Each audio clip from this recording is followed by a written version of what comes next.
Hello and welcome to our webinar on Interview Power, how to find and win your dream role. So I'm so excited to be hosting this as it is a topic very, very close to my heart. I feel very passionately about us having one life, as far as we know, and our jobs, our roles are about 60% of our waking life, and therefore making that count, making our work something that is synergistic with our values and who we are is so important. That's very much about what our offering of Interview Power is about. And our guests too champion this same idea. So I'm really happy to be hosting them today, bring them together, and hopefully we'll give you many, many important, useful tools and tips for you to find and win a role that you love. So without further ado, I'd like to welcome our guests, Alice Stapleton and Graeme Jordan. Alice, over to you to introduce yourself. Hello, hi, yeah, I'm Alice and I am a career coach for those who want to change career but don't really know what else it is that they want to do. And I also supervise other career coaches as well. Starts at the very beginning of the journey where people don't know what they want to do yet, and that's the beginning of the work. And then Graeme, let's hear from you because you're at a different end of the journey as well. Afternoon, everyone. Yes, that's right. I'm Graeme Jordan and I help people to understand and communicate their value to the next employer. And yeah, it works best when people have a rough idea of what they want to do next, and I can help them achieve that by getting across why they should be chosen based on recruitment, management and marketing experience. Brilliant. Great. Well, thank you and big welcome. So before we dive into the nitty-gritty details, I'm just going to ask you little quick questions. So in 1 to 2 minutes, I'd love you to give me an insight into what you do and what makes it special. So Alice, let's start with you. So I work with people who really don't know what it is that they want to do. They just know it's not what they're currently doing. So I offer a 12-session program which breaks that whole process down to understanding what it is that they're all about, what makes them tick, what they want from life and a career, help them make a decision about what career options would suit all of that, and then turn that into an action plan and reality.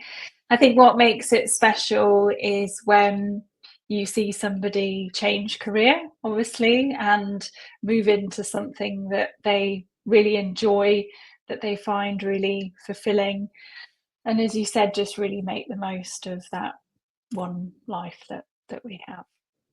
How satisfying for you that you get to work with all these people who go from, I guess, really not liking their jobs, not feeling like it's a fit, through to, is it finding their true north? Like that sense of they've got their vocation. Is that your experience? That's the idea, definitely. So I think it's a lot of people that have fallen into their jobs and their careers. They don't really know how they've ended up there, but they just know that they're miserable and they don't want to do it for the rest of their life.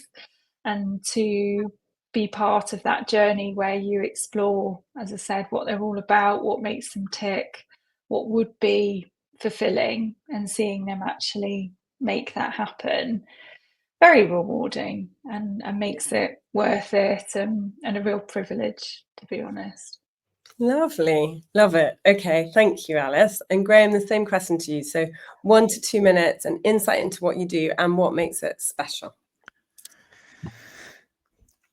What makes it special, very similar, is seeing people succeed. So going from not being selected for jobs to being selected, and a lot of people are feeding back that it's harder now than it used to be, and people are applying for a lot more jobs and not being shortlisted, or they're going to interviews and they're going to lots of rounds of interviews and not being selected from it. So yeah, it's helping people to understand that what you offer to people, how you describe your offer, is entirely in your hands, and you can do that in any way that you want. And so understanding your value proposition first. I mean, I'm a marketer, so this is kind of what comes naturally to me. Understand your value proposition and use evidence to demonstrate that, and communicate why you should be chosen, whether it's on a CV, a job application form, with one of those lovely questions at the end that says, please tell us how you meet the person specification, which means tell us everything. And also in interviews.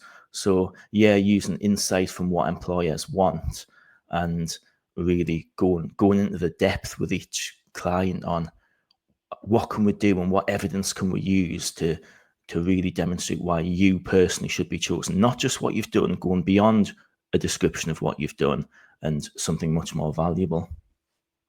Brilliant. I love that. And I think it's so important on both topics, on both areas of Alice and Graeme, your work is for people to just be like, right, who am I? What will be fulfilling? And then to delve into that and connect that with, as you say, like their value proposition.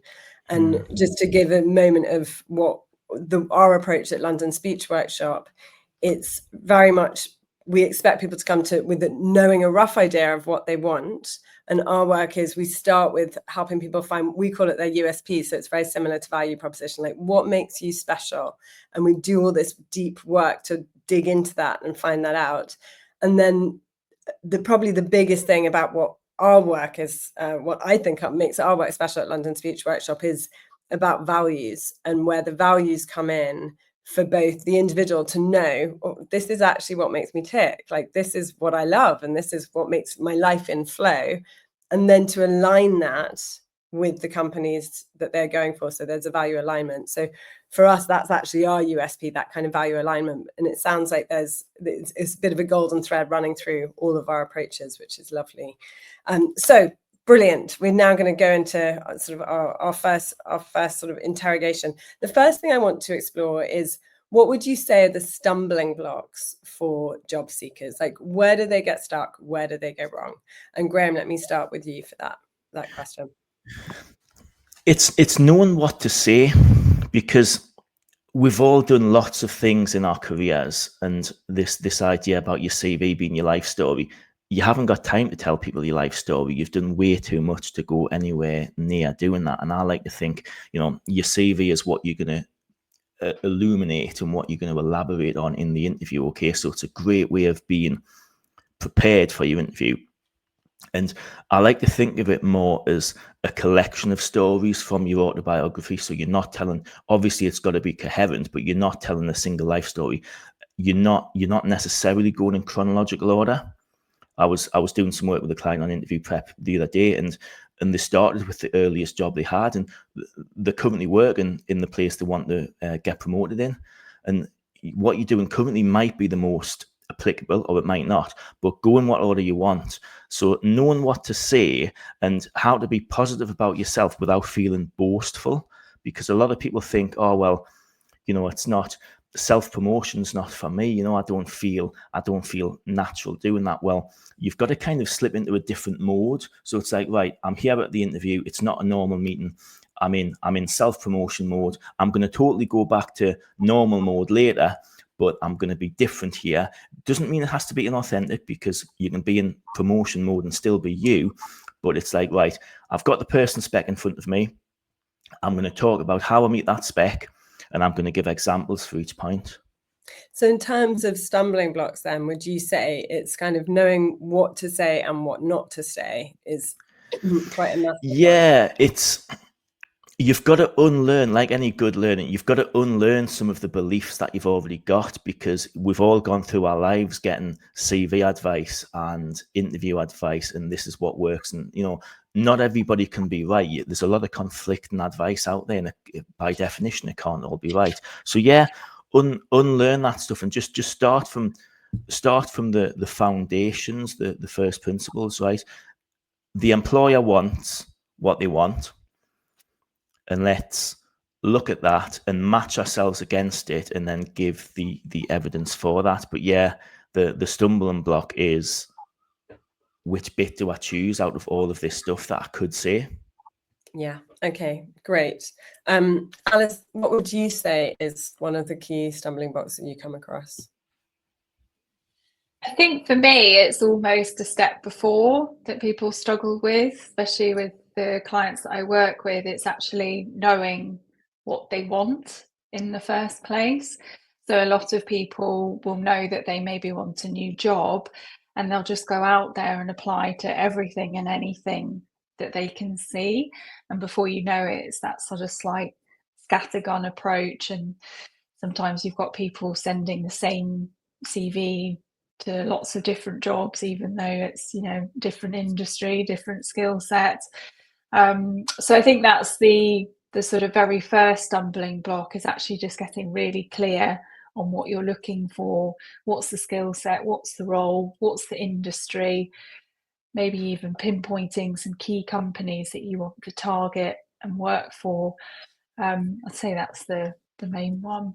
Yeah, I think knowing what you want, it's like we assume that anyone doing a job search does know what they want, but actually I think a first stage, first step of advice would be really do the interrogation into what you want. And from my perspective, it's actually do the interrogation into the kind of company you want to work for and looking for those values. And you may not know your own values, and actually, if you don't, that's a really good exercise to do.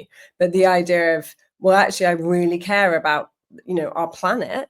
If that's an important value, then going for a company that clearly doesn't, you're never going to be happy. So actually digging deeper into the work, into what you want, I think is a massive thing. I would say from my perspective, a big stumbling block is kind of above the neck thinking. So kind of thinking, well, and anything with your head, like I need this job, that's the right pay bracket, that's the right job title, and actually not bringing in kind of your heart, your sense of self, because otherwise you won't be fulfilled. So it's being prepared to go into that interview with like your heart and your head and alignment. For me, that's sort of your beginning of the winning ticket. Brilliant. And so like moving on, if we're going to look at starting with you, Alice, like for people who don't know what they want, what advice would you give to help them actually figure out their next move so that they can find out what they want? How could you help people on that journey? Well, if I think through what I personally do with clients, that's probably a good way to structure it. So it is that exploratory work. So you've mentioned values. That's a key one.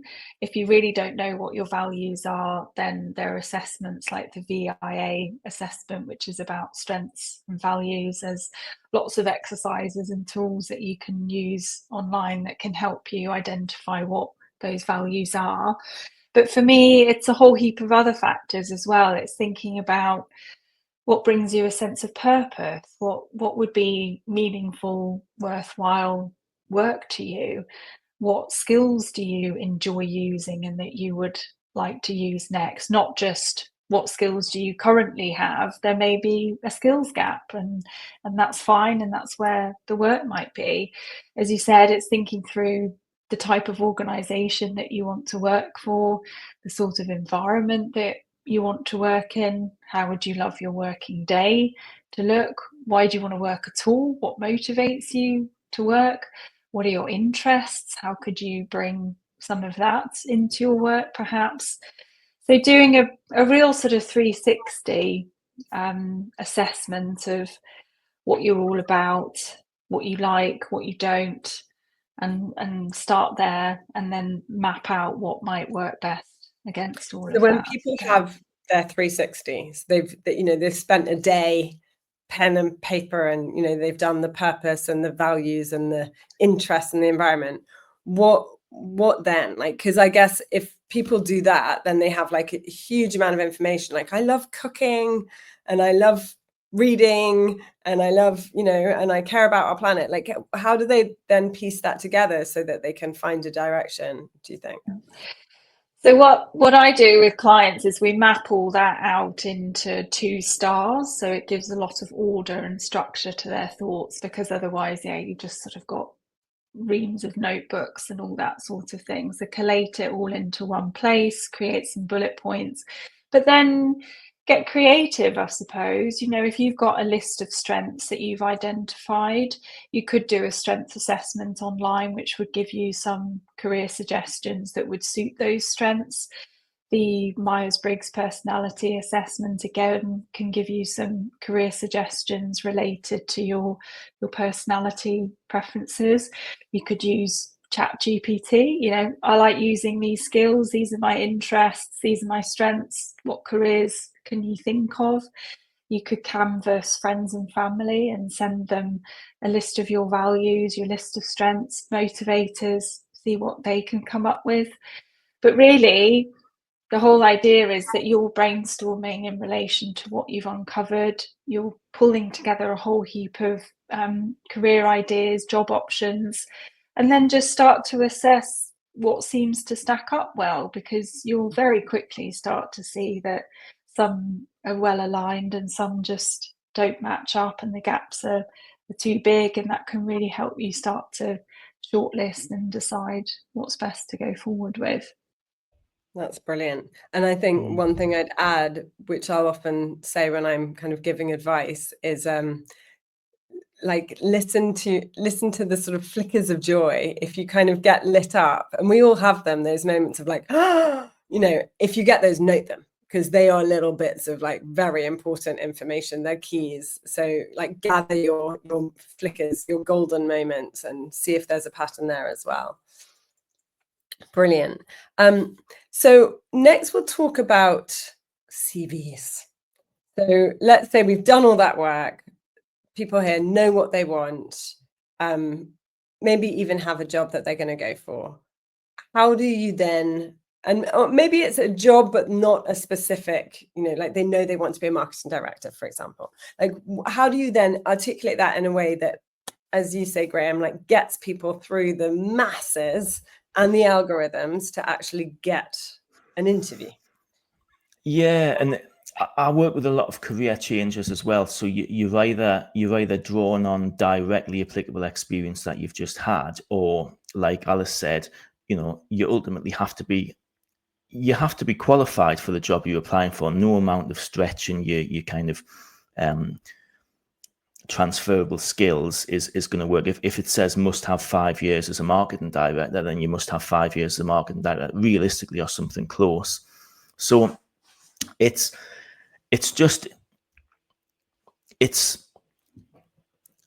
my approach to a CV. I always have a headline.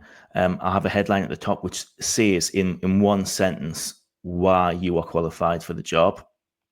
So you've got that. Then you've got a summary, and I don't waste time with like a personal profile heading. I just get straight into the summary, write a summary between 6 and 10 lines, and you know, start articulating what you've done and achieved previously. Start articulating how that was valuable to the business, and then try not to do generic lists of skills. You know, like anybody can claim all sorts of skills, but I really don't like when people have usually for technical reasons, a big long list of skills, and it's just adjectives, or it's just, you know, I've got this skill and that skill, but without the evidence, it's not going to put you ahead of the next person.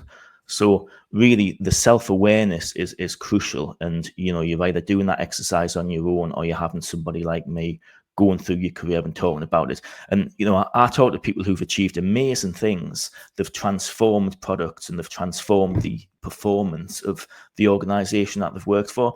And to them, because they've had their head down doing it, it's just run-of-the-mill stuff for them. It's just, this is what I do. And then I kind of relay back to them what they've just said, and I said, do you realize how exceptional that was? The fact that you achieved that change, and you took your stakeholders along on the journey, and that succeeded, and they got that result. Do you realize how exceptional that is? Because when you talk to other people in the same industry, they haven't done that. So it's really just making sure that every line of your CV conveys something powerful, which is applicable to that job.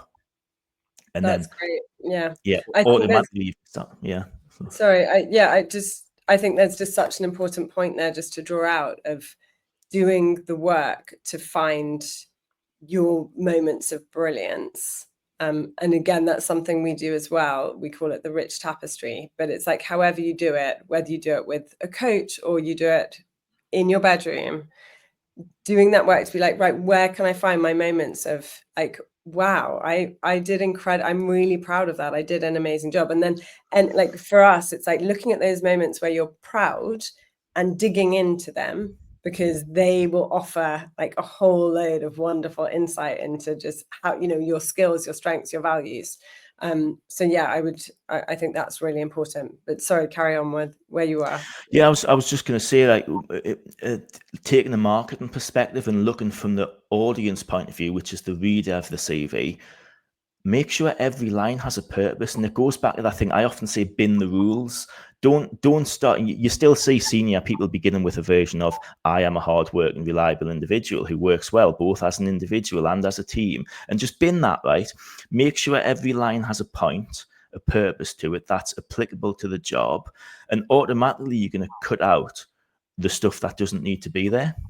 So when you say every line having a purpose, it sounds so sensible, but can you translate that into like, what does it actually mean? Well, if it's not on the person spec, it doesn't need to be there.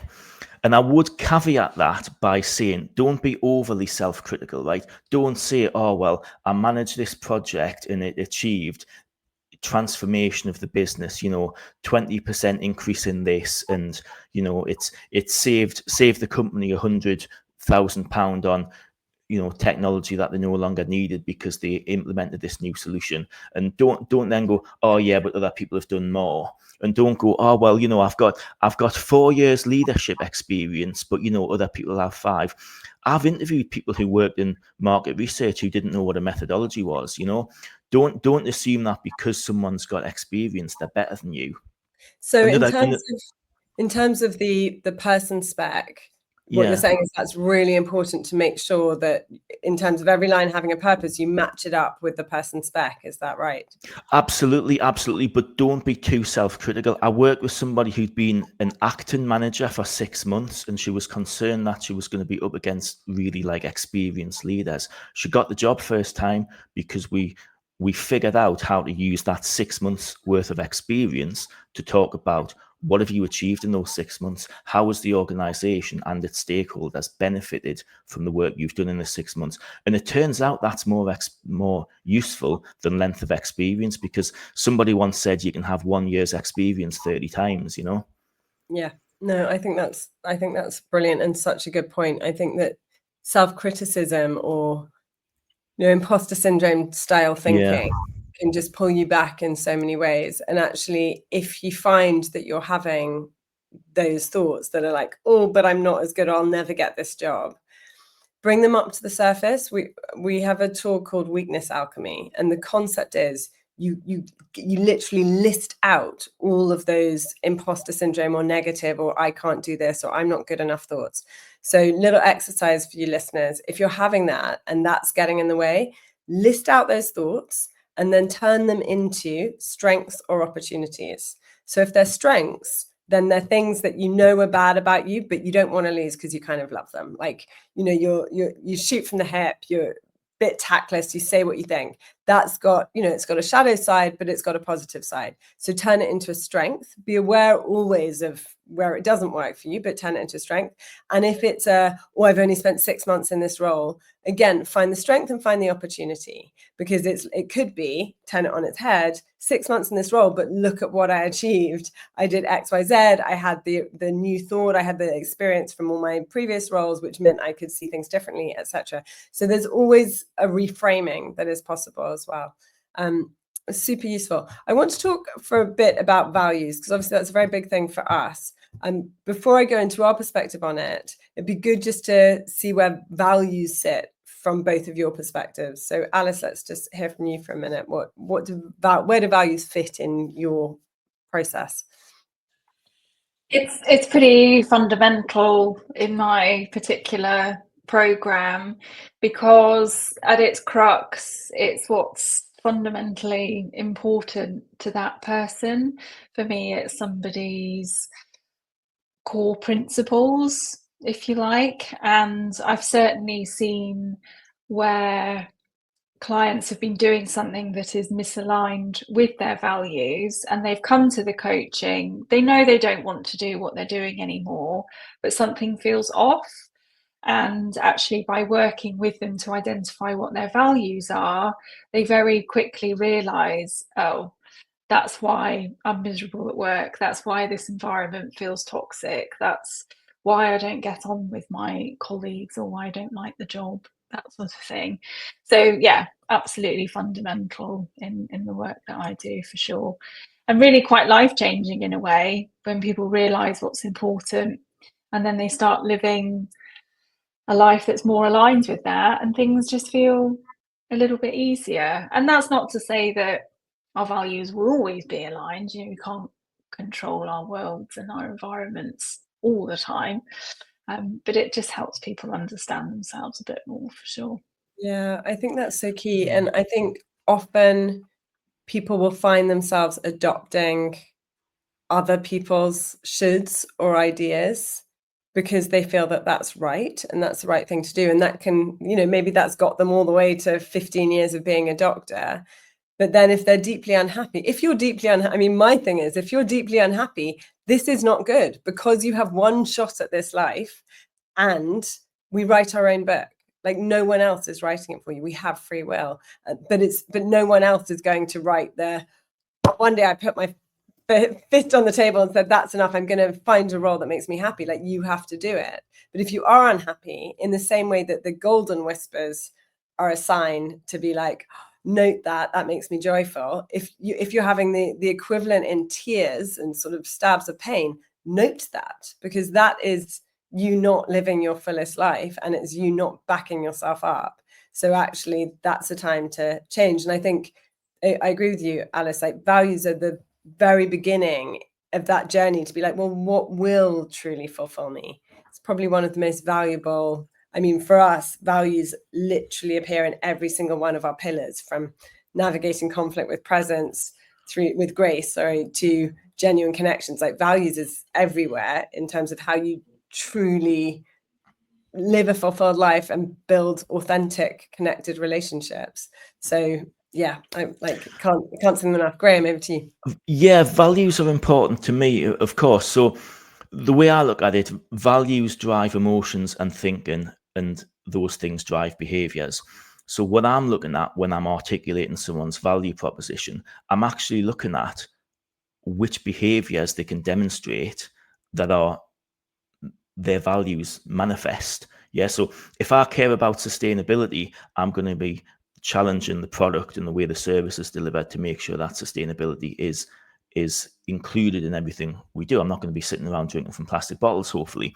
And if I value culture and I value fairness, I'm going to be challenging toxic behaviors. So I should be able to give you examples of when I've done that.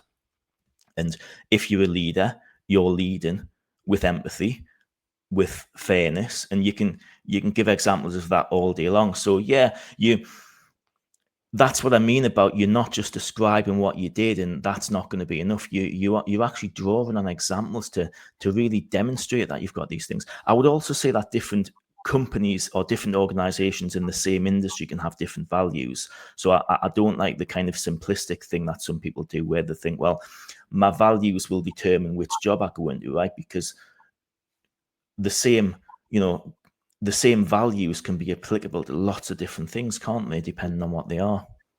Yeah, and I think that's a really key point. So firstly, just to come back to this idea of examples, that's really key. So once you find your values, and as Alice said, there's stuff that you can do online. There's really simple exercises you can do to find your values. A couple of examples are, think of someone that you admire and write down a list of descriptive words about them, and then pull out the ones that resonate with you.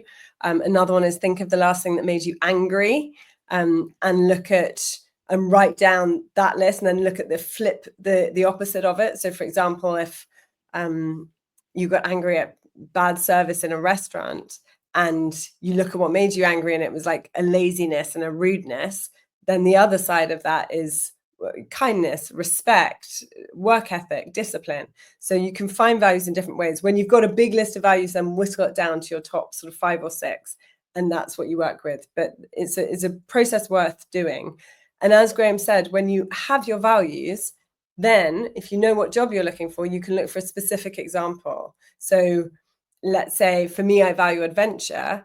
How can I offer an example of adventure in the context of my work? And, you know, several ideas come to mind. But that's a brilliant way to then actually go about proving or sharing the depth of you in a structured and really relevant way. Would you agree, Graeme, in terms of like, actually it becomes very compelling if someone's like, this is my value and I'm going to show it to you in a really kind of the evidence, the example.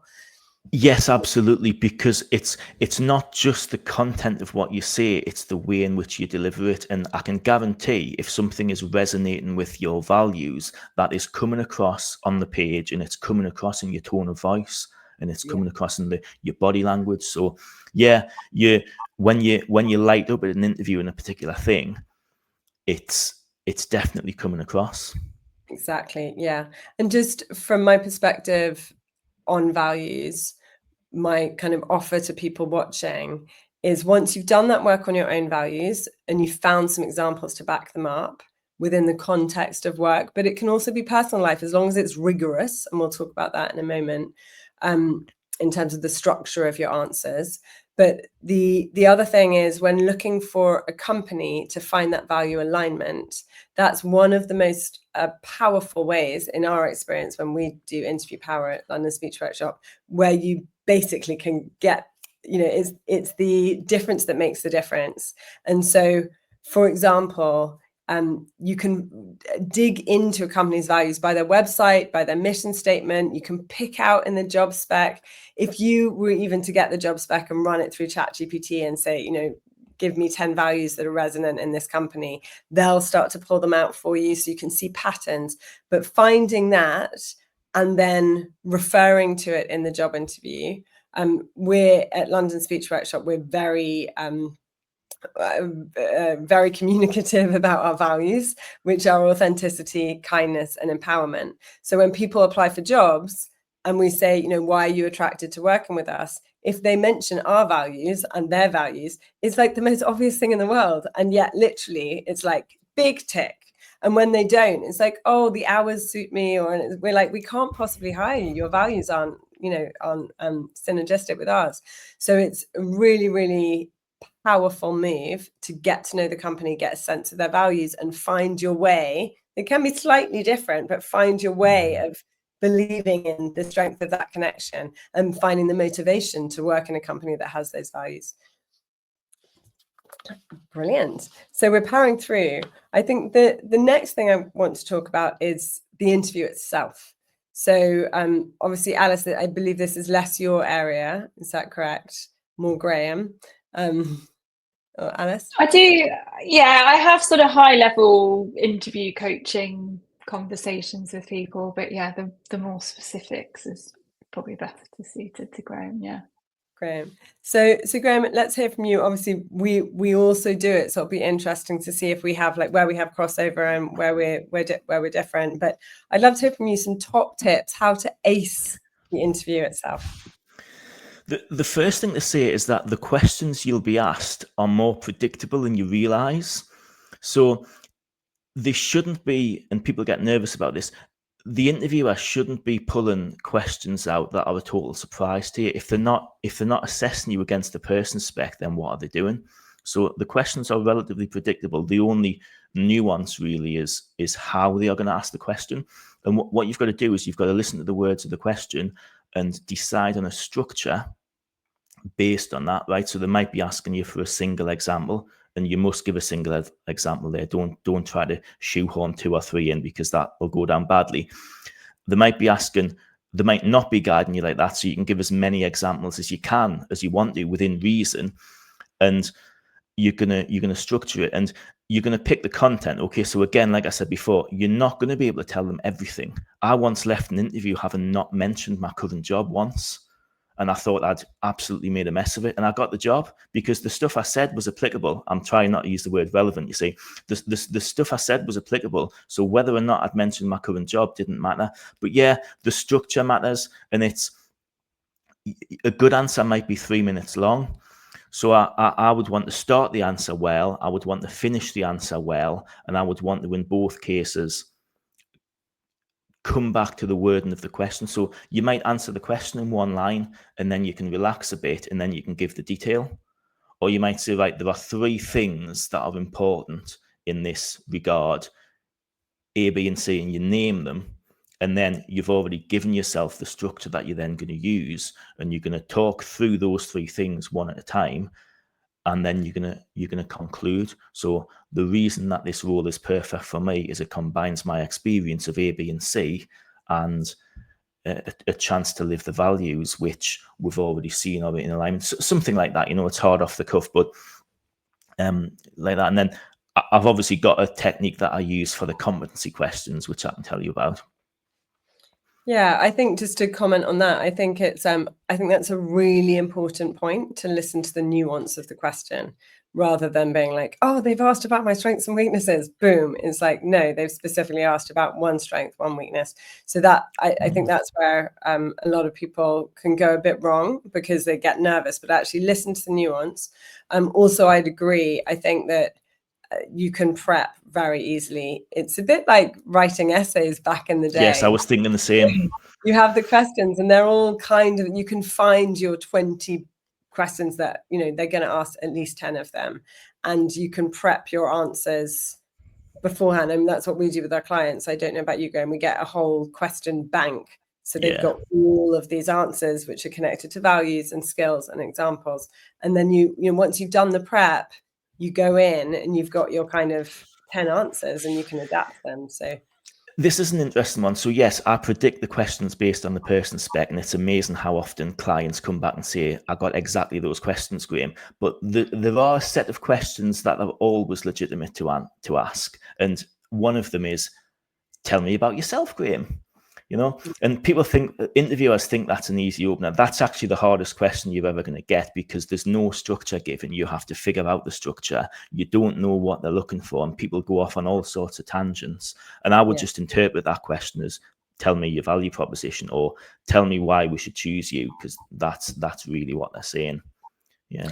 Oh, that's interesting, because I think that it's really good to be prepared. I mean, we actually ask everyone, and I love it. We say, you've got 5 minutes, tell us your life story from the beginning. I love that question, because we learn so much, because that's when I, as the employer, prospective employer, get to learn like what actually makes this person tick, and where were the early signs. And I say to them specifically, tell me about the values and the choices that informed your decisions along the way. So I think being prepared to answer a question like that, I don't think that's asked that often, but like it should be, because it's so good. I think that's lovely, because you've been specific about what you're asking for. You've given people permission. You've allowed people to be confident that they are allowed now to tell you the life story. And I was thinking the same thing when you said it. I was thinking that's going to illuminate the choices they've made and why. Exactly. I think being prepared to bring yourself to the table so that you are willing to share is key in this day and age of hiring, because people don't want, and people never want to hire generic. Like, there's so much AI around. It's like, I need the human. We need that humanity. So make sure it's brought in. That's brilliant. And then in terms of the competency questions, you were going to give a little bit of insight. Can you just a speedy? Yeah, I don't like the STAR technique, unfortunately. The main problem with the STAR technique, situation, task, action, result, people get bogged down with the first element of that, which is the situation. And I time them when we're practicing, and they've talked for 2 minutes or 3 minutes, and they haven't entered their own story. So you're giving me all this background. If I'm scoring you against the criteria, you've scored 0 so far, and you're 2 or 3 minutes in. So skip the situation, go straight into what you did, give just enough context for them to understand what you're saying, but it's what you did, how you did it, and the outcome. Great. Yeah, I think so. That's for everybody who's listening, this is about how you actually structure your answers. So for us, sometimes we use what we call V-STAR, where you start with your values, but we also use stepping stones, which is problem, action, results, solution. Problem, action, solution. So stepping stones, we've got a few versions. So past, present, future, problem. Yeah, so I can share those actually in the email after this, but it's a really useful way just to have a kind of before, middle, end, and you get that clear result. The most important thing is that you get that result at the end.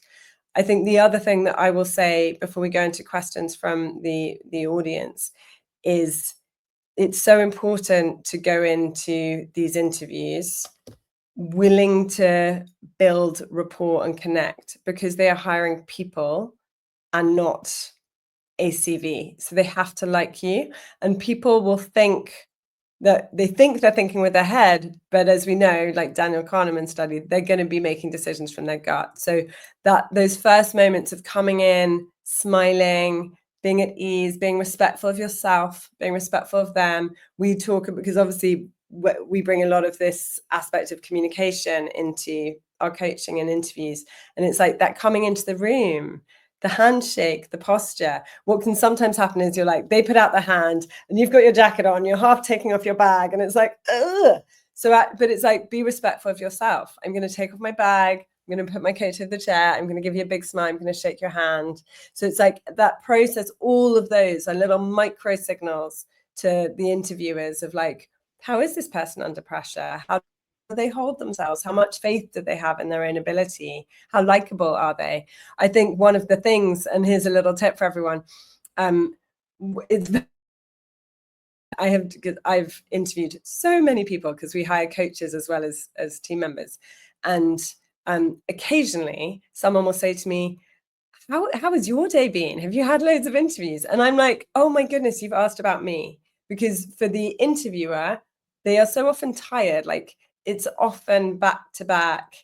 It's exhausting. They're drained. They want to be fair to everyone. They've got a big heart. They want to see the best in everyone. And it's exhausting. And actually, the person who's like, I also want to see the best in you. I also am thinking about you. That can make such a difference. So remember the relationship that you're part of. That dynamic is also really important. Let's have like final 1 minute top tips. If like we want people to really remember one or two things, what will they be? And then we're going to go into questions from everybody listening. So Alice, let's start with you. I think the main thing obviously would be clear around what it is that you want. And then I think the second one, just off the back of what you said there, you obviously have to be quite relaxed in that interview to present in that way. So I think it's to have the confidence, have the self-belief that you can get that job, that you have so much to offer, and to present that as well as you can. And the rest of it is out of your hands, and then keep going until you get what it is that you want. Don't give up too soon. A lot of people seem to be giving up quite early at the moment because the market is quite tough. So just that encouragement to keep going, I suppose.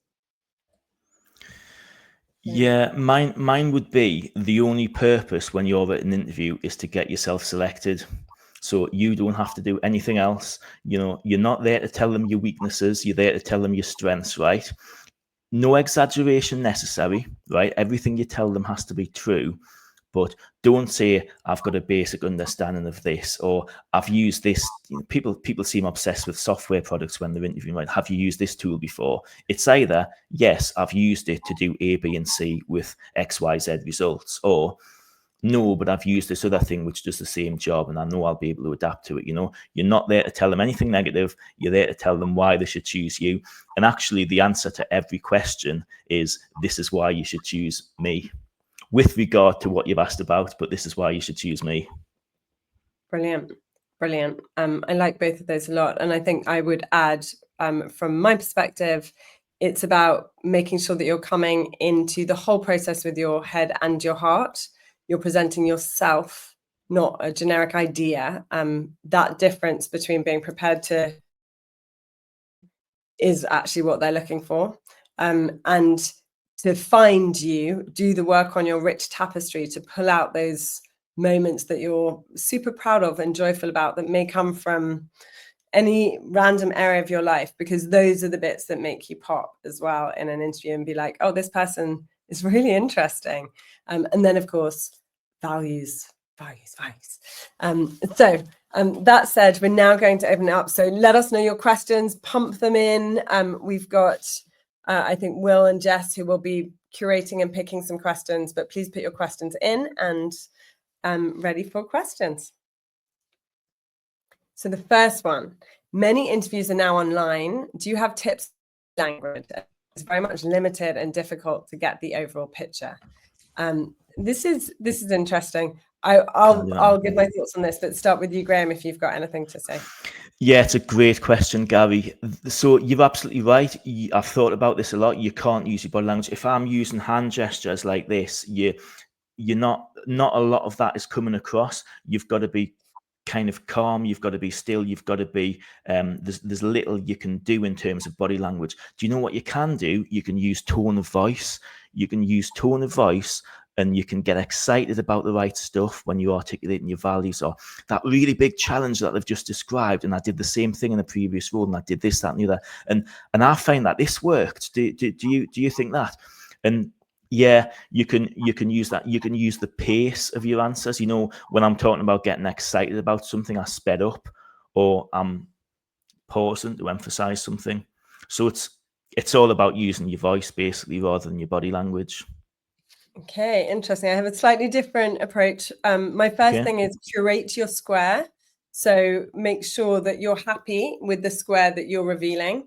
If you've got a few talking points, I've got a couple. That's art I did on a random retreat. So it makes a talking point.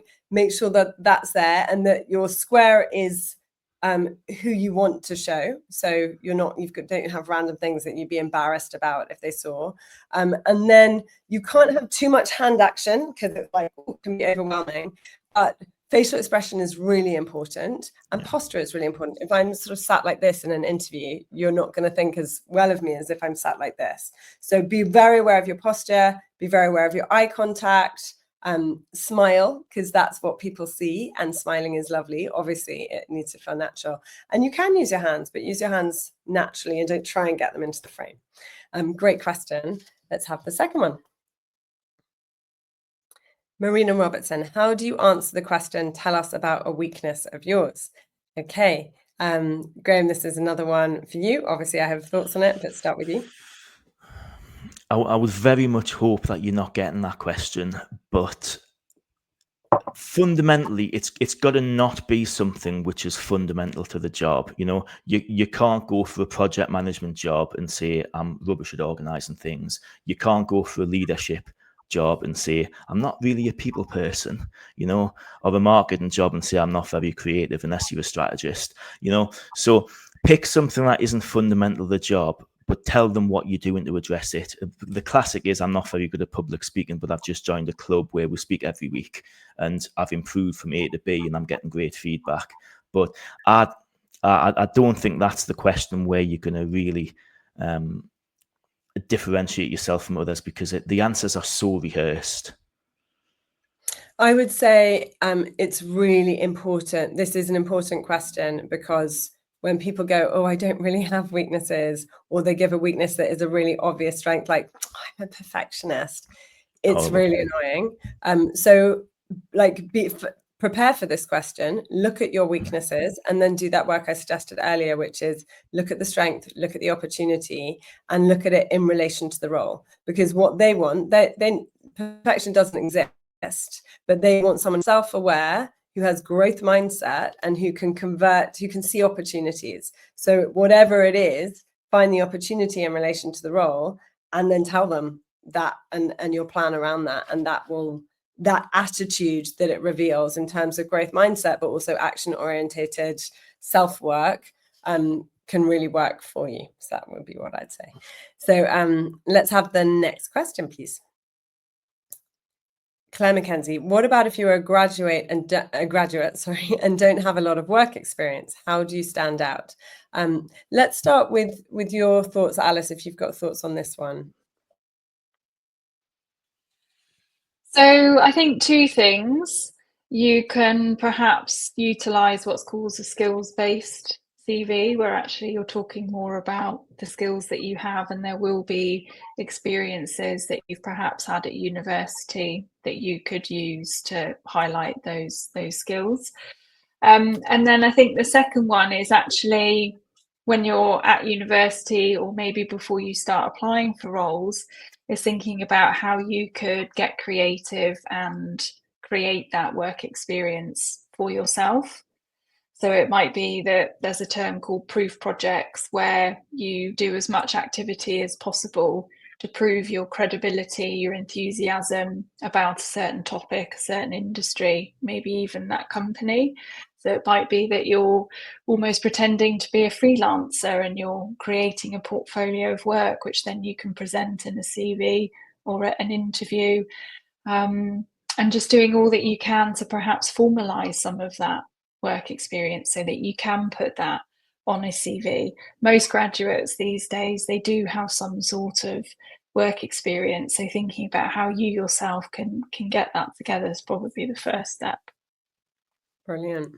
Thank you, Graeme. Yeah, I've written 2-page CVs for 16-year-old school leavers. You know, there's always something you can put on your CV that's going to be useful to getting you selected.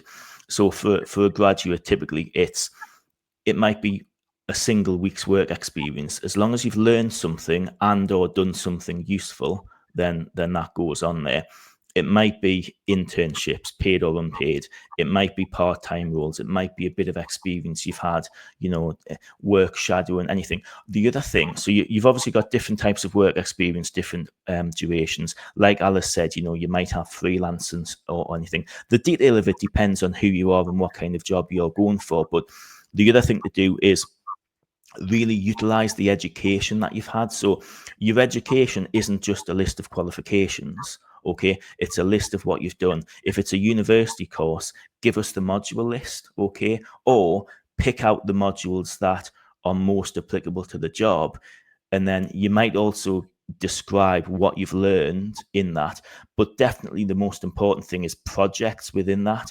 If you've done business studies, you've done business planning modules or market research modules where you've done a practical activity and you've got a result, or even just a case study which is about the industry that you're applying for.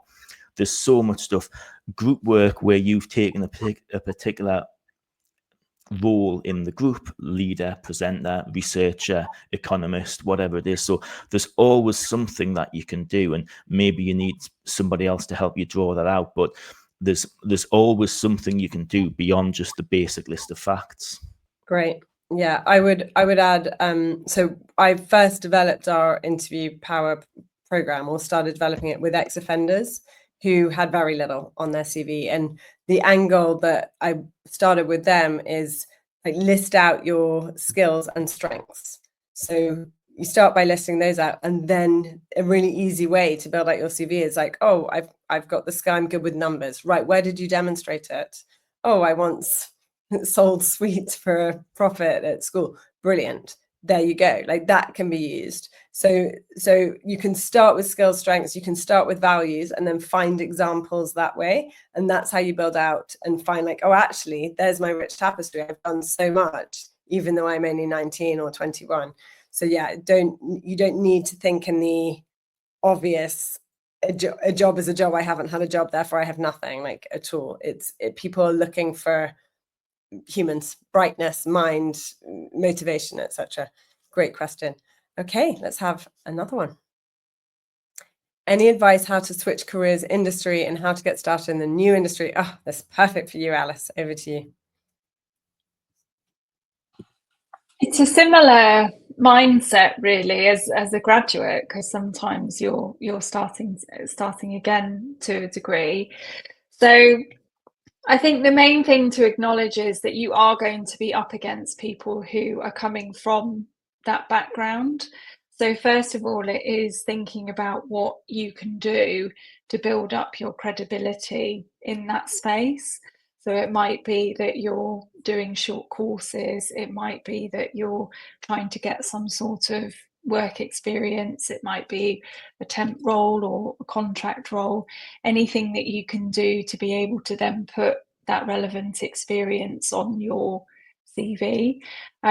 But I think the key when you're looking to make quite a bit of a change is to acknowledge that those online applications are going to be difficult, perhaps, and they're going to get lost. And as I said, you're going to be competing with people who, you know, really just tick every box on the job description. So then it's about utilizing your connections and your network. I think there's some crazy stat that 80% of jobs aren't advertised anyway. So when you are making a bit of a change, is actually starting to have conversations, talk about what it is that you're looking to do differently. But then obviously everything that we've talked about in terms of highlighting your skills, your strengths, the value that you can bring, what actually is the strength of you coming from a different background, perhaps bringing all of that into those conversations so that your name starts to be in the ring when these opportunities present themselves to those decision makers. So yeah, I think that's what I'd say to start with. Yeah, you've got to get yourself in the mindset of your target job, your target audience, and it goes back to every line having a purpose. You've got to get out of just communicating what you've done, because some of what you've done won't be directly applicable. So not doing it necessarily in chronological order, maybe doing different sections based on the things that your target employer is looking for, and yeah, getting into their language rather than your industry's language.